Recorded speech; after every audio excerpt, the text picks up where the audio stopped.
Here with Jeff Traylor, head coach, UTSA football coach. You know, obviously you've been coming to these things for a long time. When was your first time to come to a THSCA coaching school? 1990. Yeah, that's when it was. Is that right? I got hired, yeah, it'd be summer of 90, that's correct. So when you're up on that FBS coaching panel, right, and you're looking out at all your peers and your old peers and all that kind of stuff, I mean, what's that feeling like? It's still the same. I talked to a couple of my guys yesterday about it. I just always feel like I'm not in enough places at the same time. There's always a great speaker going. There's somebody giving a demonstration somewhere. You've got media you got to be at. You're speaking somewhere, and you just have that. And then you see so many of your buddies, you know, over 30 years of doing this now. You feel bad that you can't stay and talk to everybody as long as you want to talk to them. I just ran into Phil Bennett, and we were catching up about his brother Jerry, and you know, then you want to hit up Jerry on the phone, and just that kind of thing happens all the time. And it's a good thing, but it's a bad thing because you just get to see so many people you've loved and respected for so, you know, many years, but you also want to get better before you get out of here. You know, I talked to Joey McGuire about this earlier today. How much responsibility do y'all feel to the people out in that audience and the people in this building right now to be successful and to give them that path to follow if they'd like to? I carry it every day, and I know Joey does too. We've got 10 Texas high school football coaches on our staff. I know Joey's got a lot as well. I heard Eric Morris bragging about it yesterday, especially in our state. You know, the THSCA is just so important. And it's not so much I'm hiring them because I want to take care of my buddies. It's because they're great coaches. They understand how to teach. They understand, you know, fundamentals. They understand what that high school kid is going through. And that's all our kids are. They're just bigger and faster. They're still the same kid. You know, what's going on in legislation right now and stuff, I heard y'all talking about that as well. How important is it for the state to kind of keep power with the high schools and keep power with the high school coaches and not let, you know, just the wild, wild west happen? Yeah, well, it's everything that the game of football is not about. Now, the game of football is tough. I gave the analogy yesterday. I used to be a basketball coach, and my kids love coming to basketball practice every day. You play basketball games 2 or 3 times a week. That's not life. I mean, Mike Craven, I see you broke your finger. I mean, Sam just fell down. Life's tough, right? Life's hard, right? It ain't like basketball. I love hoops. There ain't nobody loves to coach it more than me. I know I shouldn't say ain't. My mama will whip me when she sees this thing. I know that's incorrect English. I apologize. But life's hard, and that's what football is supposed to be about. You open up where everybody gets to leave every time they're upset. I just don't know how good that is. I'm not against transfers either. Don't hear me wrong. Mm-hmm. There are situations like I loved how Dana yesterday used an analogy of Joey's quarterback going over to Houston. Those are good things. There's a rule in place if we just follow it correctly, but just to open it up like the Wild Wild West would not be good for high school football, especially in Texas, where we are the model of the entire country. We don't need to be messing with something. If it ain't broke, let's leave it alone. You talked about how coaches need to pick up the phone and call each other and not tamper and stay out of each other's locker rooms. How realistic is that in a sport that's just gotten so big and so competitive and there's so much money involved? I agree. I mean, the pressure to win's huge. I just said that in there a while ago. I'm like, you know, if a kid calls me, I call his coach, and I tell the kid I'm going to do it. Like, I'm going to call your coach at your school and let him know you're trying to get out of there. Because maybe that coach just needs to communicate with him and fix it. And none of those kids have ever left. And maybe I won't survive if I keep doing that. But that's what I'd want somebody to do for me as well. A couple conference championships. Now you're moving up to the American. How do y'all go about competing at a new level? It's always about players. We've got really good players. If Frank Harris is healthy and JT Clark's healthy and I can get Brandon Madison back healthy and Rashad Wisdom back healthy, all those kids I lost last year to injuries that are all back, we'll be just fine. There's no one played in more one-possession ball games than we have. They're probably going to be close. And do the breaks go your way? Can you stay healthy?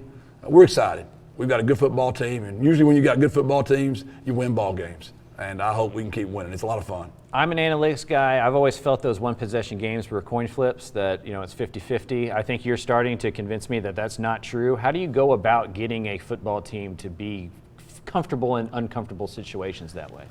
I don't really know, Mike. I don't have some kind of magic pill. If I did, I'd never lose a game. Our kids don't think about it much, honestly.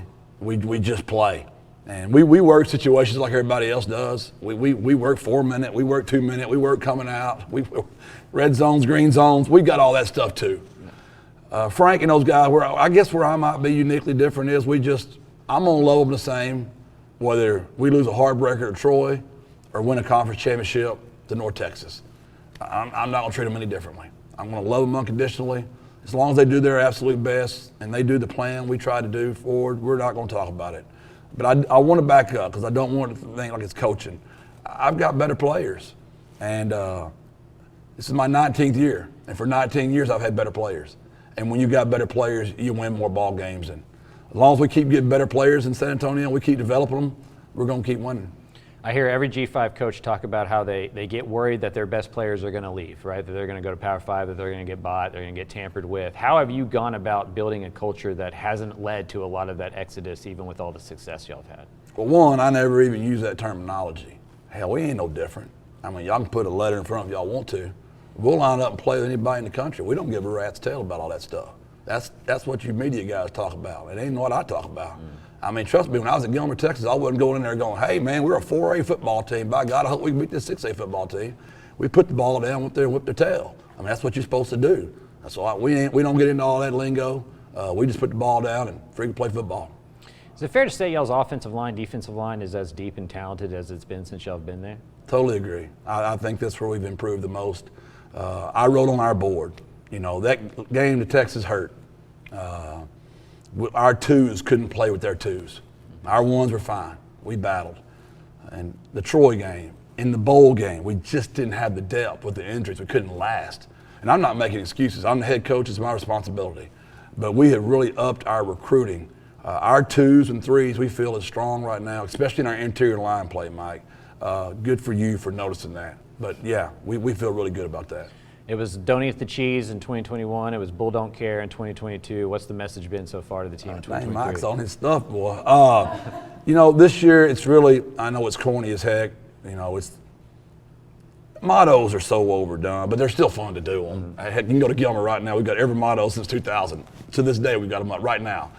This year, it don't matter, get better. I mean, because it doesn't.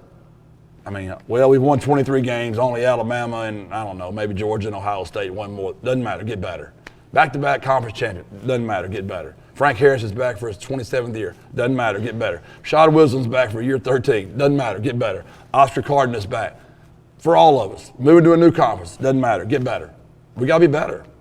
And that's what we're going to go with this year. Doesn't matter. Whatever y'all say, I'm going to say doesn't matter, we got to get better.